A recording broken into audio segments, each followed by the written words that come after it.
Bom, quando acabou a estreia de Rising of the Shield Hero, eu confesso que eu fiquei decepcionado. Eu não conheço o mangá, mas sei que é popular, sei que o anime é uma grande produção e vi muita gente animada com ele. E eu achei só ok.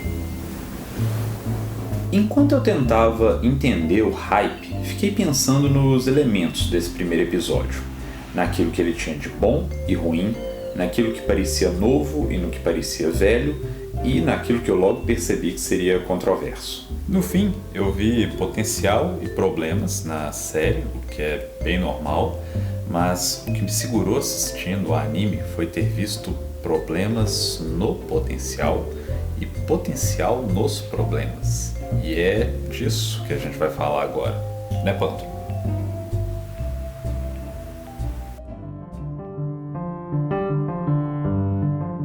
Tate no Yusha no Nariagai, a ascensão do herói do escudo, é mais um anime do tipo Isekai. E o que ele nos oferece de ligeiramente diferente é um protagonista de moral dúbia, um anti-herói, mas não por natureza, um anti-herói criado pelas circunstâncias.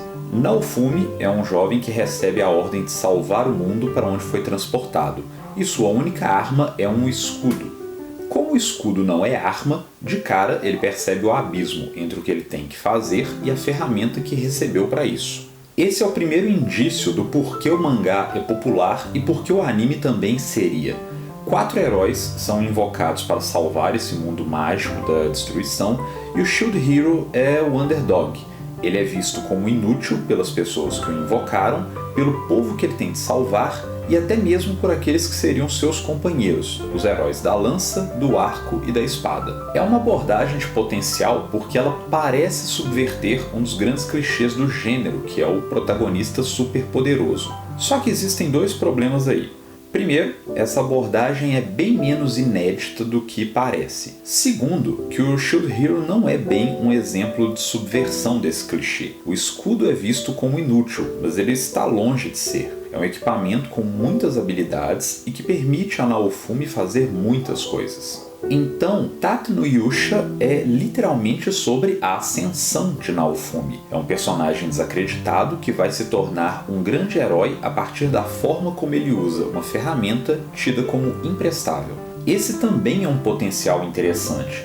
Só que, sem pensar muito, eu consigo citar 4 séries com a mesma premissa. O personagem fraco, que na verdade é poderoso pela forma de usar uma habilidade simples. Inclusive, um dos melhores animes de 2018 tem essa mesma premissa. E esse talvez seja o caso mais engraçado, porque Tate no Yusha é mais antigo que essas outras séries, mas todas elas exploram essa ideia de forma melhor, mais interessante ou mais divertida. Então, é possível que o herói do escudo seja o pai desse clichê em ascensão, e a ironia é que nesse aspecto ele foi superado por obras que ele possivelmente inspirou.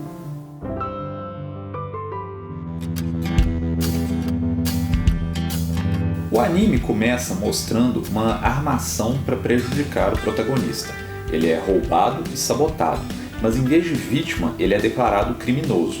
Ele passa a ser discriminado por todo o reino por causa de uma falsa acusação de estupro. Em vez de começar analisando isso, eu prefiro avançar um pouco e lembrar que nem toda ideia ruim é uma ideia ruim por si só. Às vezes, ela pode se tornar uma ideia boa. Tudo depende do seu propósito e da sua execução. E é por isso que esse problema me deixou curioso.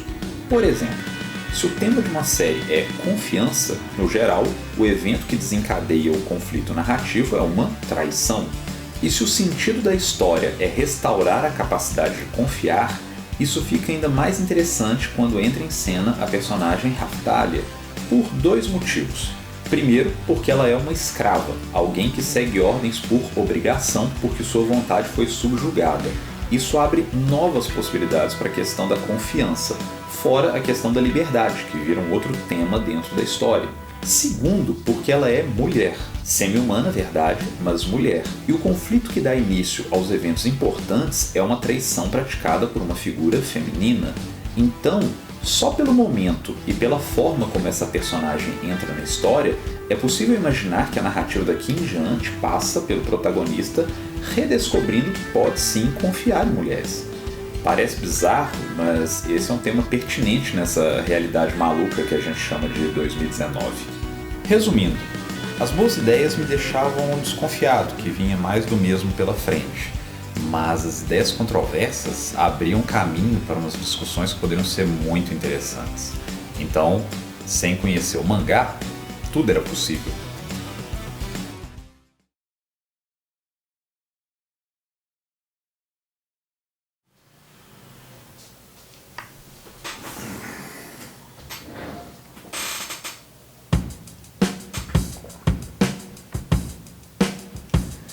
Por onde eu começo? No início. Essa cena não é nem um pouco sutil, mas a certeza que o primeiro episódio preparava algum tipo de reviravolta não veio nessa parte, veio depois. Porque toda a sequência que deveria ser a preparação do herói soa falsa desde o início. O que faz sentido, essa preparação é falsa, ela faz parte da sabotagem planejada pela personagem Mine. Isso seria uma qualidade desde que essa sensação não se repetisse tantas vezes ao longo da série. Tate no Yusha tem um problema com o tempo. A progressão da história parece truncada, tanto em momentos isolados quanto em ciclos de episódios. Por exemplo, o desnível entre os 4 primeiros e os 4 seguintes é tão grande que todos esses episódios após a chegada de Philo parecem fillers. O que eles até poderiam ser, mas provavelmente não são, porque além de apresentar uma personagem importante, esses episódios trabalham para construir e caracterizar a dinâmica das relações entre os membros desse grupo. Outra forma de perceber a questão do ritmo é pela quebra no tom da série.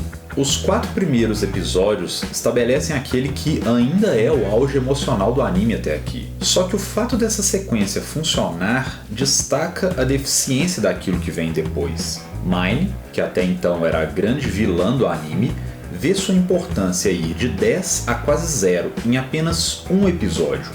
E isso é incrível de um modo bem ruim. Em apenas um episódio, Mine e o herói da lança deixam de ser vilões e viram bufões. É como descobrir que Madara e Obito na verdade são a equipe Rocket. E o fato desses mesmos personagens voltarem a ter importância emocional e narrativa no próximo ciclo de episódios mostra bem os problemas na estrutura da série. Antes de seguir falando no que deu errado em Tate no Yusha, é preciso falar sobre o que deu certo. Com bons recursos e contando com o apoio da Crunchyroll na produção, Shield Hero tem uma animação de qualidade e um visual consistente. É um anime capaz de interessar e entreter. Na sua forma mais básica, essa é uma história de superação, é a vitória de alguém que foi sabotado. São duas coisas que sempre queremos assistir, a ascensão de quem está por baixo e o triunfo de quem foi injustiçado. Shield Hero é uma série bastante maniqueísta, mas que usa isso muito bem a seu favor. Os momentos de confronto emocional são irritantes porque bastaria um pouco de diálogo e um pouco de lógica para desfazer a maior parte das mentiras e calúnias. Porém, sentir raiva desses personagens em torno de Naofumi é parte fundamental de gostar da série. Tem hora que o anime consegue ferver o sangue de quem assiste, e é isso que torna as vitórias do herói tão satisfatórias. Um outro aspecto que se destaca é a forma como Naofumi é retratado. Ele é o anti-herói que sempre toma a decisão certa. Tratar mal as pessoas é um reflexo de como ele foi tratado. Ele é grosseiro, maldoso e quebra com o arquétipo altruísta do herói típico. E ele faz isso tirando vantagem comercial ou estratégica de tudo que ele faz. Apesar disso, esses atos não criam rejeição do público ao personagem, porque ele cobrar pelas ações que realiza não muda o fato de que ele sempre escolhe o caminho com mais impacto positivo para o maior número de pessoas. Nesse sentido, o anime faz um trabalho bem interessante ao retratá-lo como uma pessoa odiável, ao mesmo tempo em que pinta o retrato de uma boa pessoa.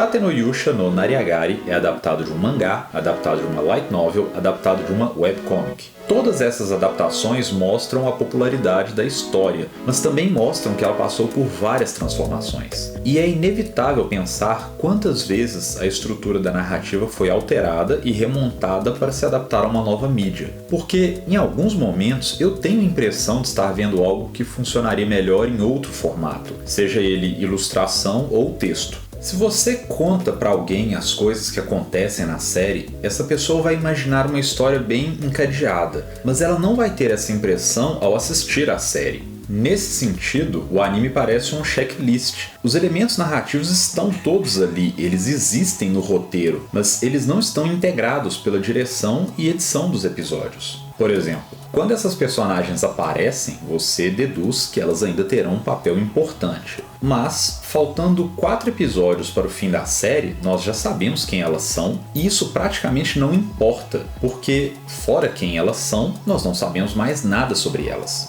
O que seria até normal, esse é o ponto de existir um segredo. Só que existe uma diferença enorme entre um mistério e a ausência de respostas. O que caracteriza um mistério não é aparecer uma resposta em algum momento do anime. O que caracteriza um mistério é você conviver com a pergunta ao longo da série.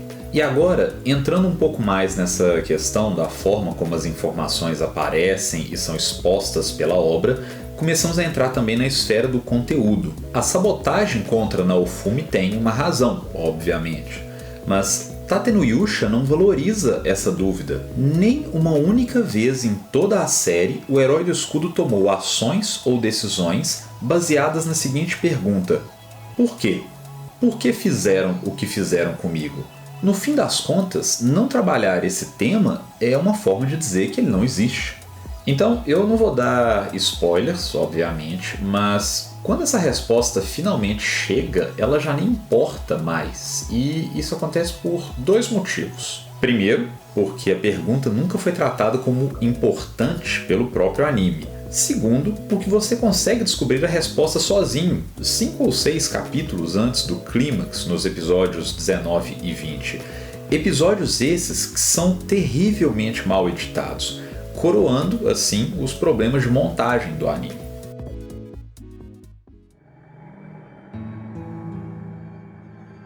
Naofumi foi transportado para um mundo onde ainda existe escravidão, mas ele vem de um mundo onde a escravidão é inaceitável.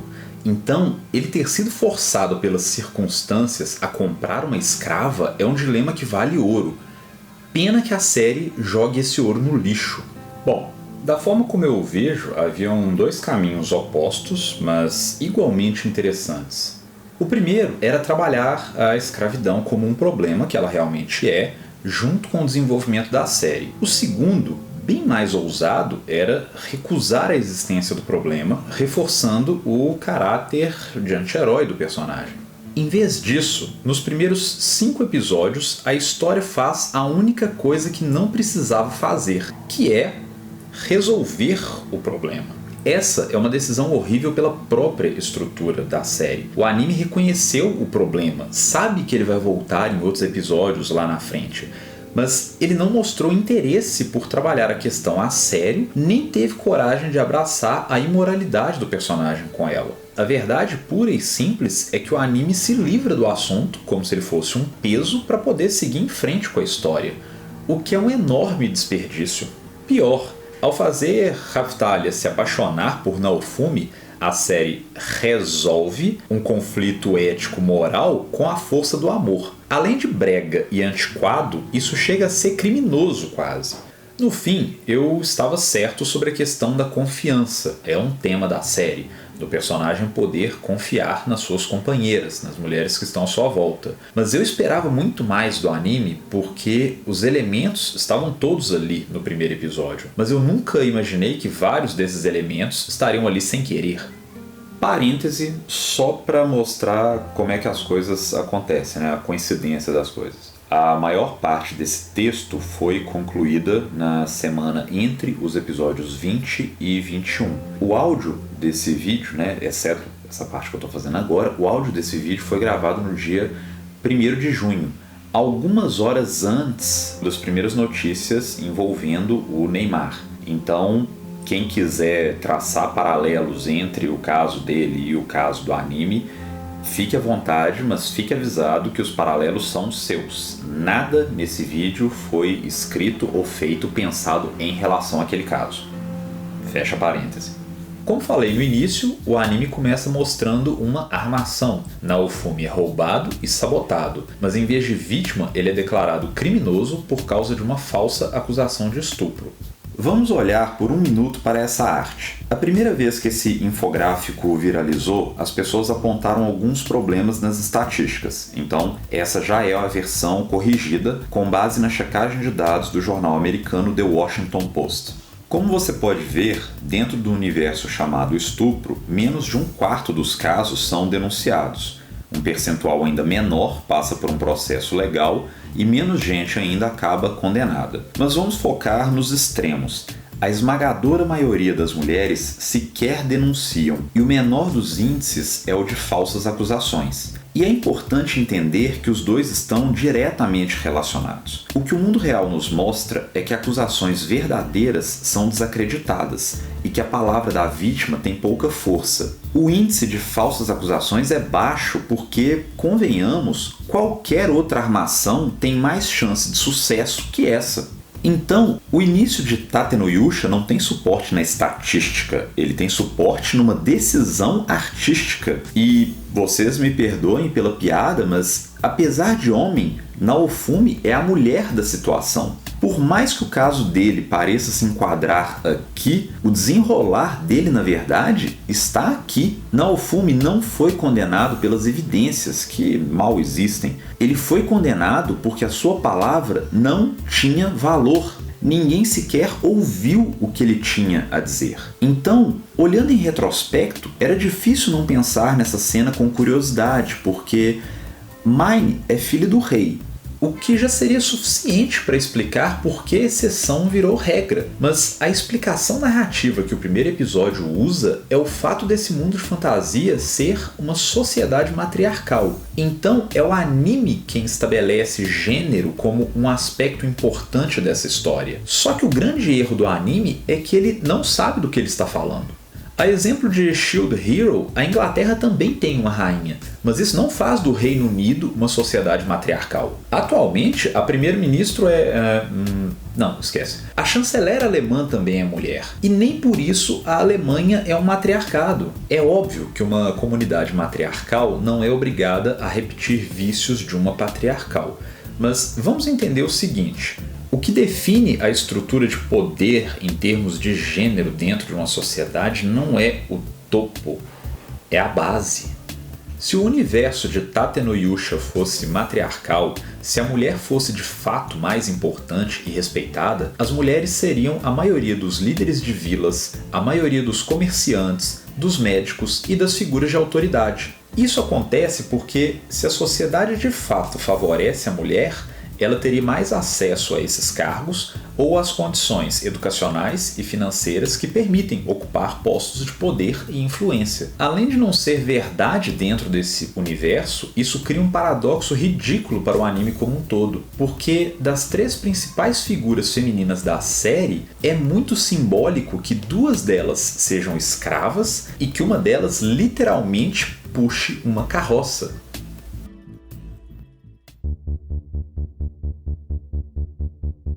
Para encerrar, em janeiro eu publiquei um vídeo discutindo a ideia de clickbait nos animes de outono de 2018. A ideia era analisar a forma como 3 séries se vendiam e se isso era coerente com seu conteúdo. Sinceramente, eu nem planejava ver Goblin Slayer, mas a controvérsia do primeiro episódio foi tão grande que eu me peguei suspeitando se a polêmica não era proposital, para chamar atenção e atrair mais público para a série. Então, eu vi o anime, achei o primeiro episódio problemático, achei a discussão justa, mas para minha própria surpresa, eu acabei defendendo a série, porque apesar dos problemas, eu não senti aquilo como uma isca. Eu entendo que aquele conteúdo estava ali para dizer alguma coisa dentro daquela narrativa.